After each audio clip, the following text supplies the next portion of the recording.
গতকাল 19 অগস্টে আমরা কোক ওভানে একটা ফলস ফেক গান লাইসেন্সের কেস শুরু করি।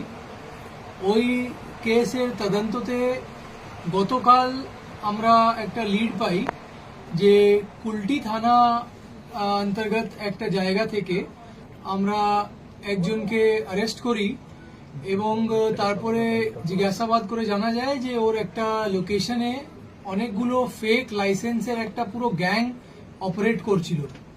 এই পুরো গ্যাংটাকে এখন অবধি আমরা 4 জনকে ধরতে পেরেছি কোক ওভান থানার, এবং 4 জনের কাছ থেকে আমরা যে রিকভারি করেছি ওটা একটা আর্মস রিকভারি হয়েছে, যেটা একটা কান্ট্রি মেড সিঙ্গেল ব্যারেল আছে আর্মস একটা, আর 34টা আমরা ফেক স্ট্যাম্প রিকভারি করতে পেরেছি, যেটাতে বিভিন্ন জেলার ডিস্ট্রিক্ট ম্যাজিস্ট্রেট এবং কমিশনারের ফেক স্ট্যাম্প আছে ওটা, যেটা ফেক গান লাইসেন্সে স্ট্যাম্প লাগাবার জন্য ওটা ইউজ হতো। আপনাদের কাছে ওটা রাখা আছে, আপনারা দেখবেন যে সব কটাতে কিন্তু স্ট্যাম্প প্যাড ইউজ হয়েছে, মানে কালিটা আছে।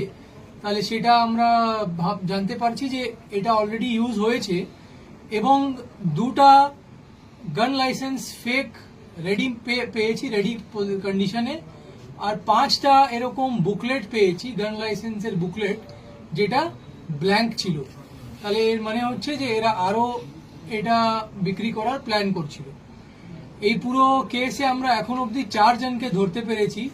এই 4 জনের মধ্যে একজন বক্সার ডিস্ট্রিক্টের আছে, ওর নাম হচ্ছে ধর্মেন্দ্র উপাধ্যায়।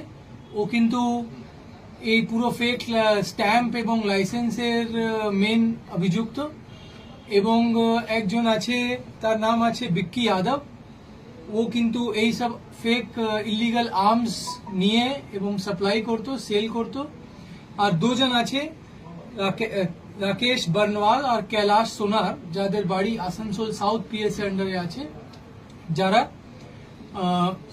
এইসব ডিস্ট্রিবিউশন আর মিডল ম্যানের কাজ করতো, যারা এদের কাছ থেকে যারা প্রিপেয়ার করতো এই ফেক লাইসেন্স, তাদের কাছ থেকে নিয়ে আর ক্লায়েন্টকে ওরা দিত। এখন অবধি 4টা আমরা জানতে পেরেছি। এই কেসে আরো তদন্ত চালু আছে, আর আমরা আশা করি যে আর লিড আমরা পাবো এবং এই পুরো গ্যাংটাকে আমরা ধরতে পারবো।